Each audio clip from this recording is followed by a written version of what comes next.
Seattle was one of the 4 worst cities in America.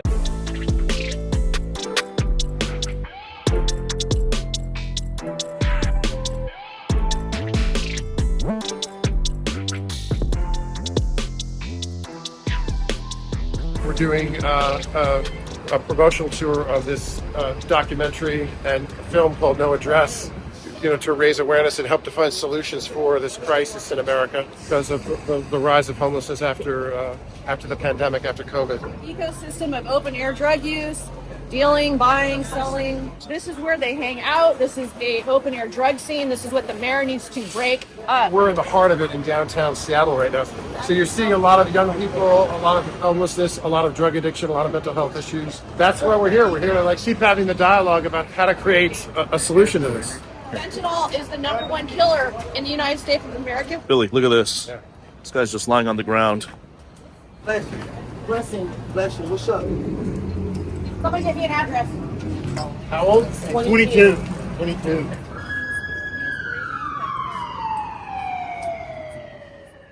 We were coming up on this gentleman here. The gentleman over here was starting to thin up right over here. What does that mean, thin up?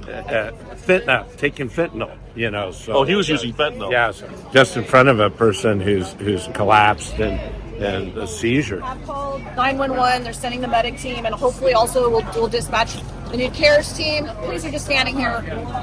We've got We Deliver Care. We have ambassadors. We have We Heart. It's not only a financial waste of resources, but what happens if somebody has a stroke or a heart attack somewhere else in the downtown area and you need a response for that, or a car crash or something like that. So it's both the financial strain, but it's also a resource strain. He'll refuse the ambulance. He's already said he's going to refuse medical care.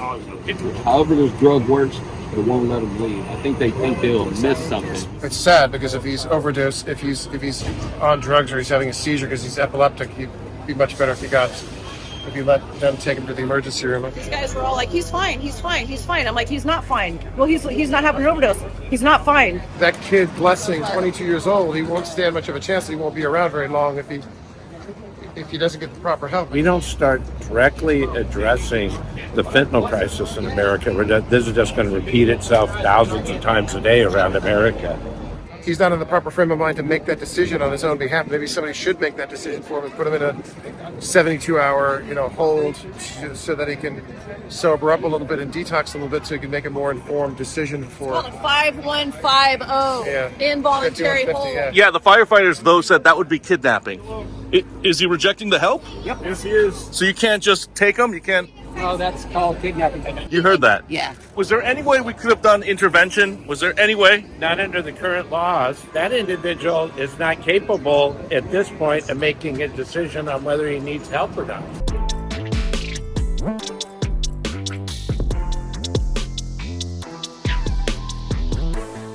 The homeless community, congregates in Seattle. Like I said, it's a complicated issue. Some people want help. Some people don't want help. Leave me alone. Yeah, I mean, everyone's using Clear right now out in public. What is that, the Clear? Well, yeah, man, it's just a bubble. I just went to the clinic, so... They just gave you the bubble? Yep, yeah. How much was all this Clear? It's only a few dollars. $3? Yeah. They don't give you any treatment options? No, they really just help manage people's addiction, really, that's about it. Obviously, I think that should be part of any solution, should be treatment options. Honestly, I've been put on wait lists for programs to get me into shows and stuff like that, but... Many times. I've checked in with them too, countlessly, but they haven't really, gotten back to me with anything helpful. The kid who literally is trying to get off the street, get housing, he's getting passed on. Yeah,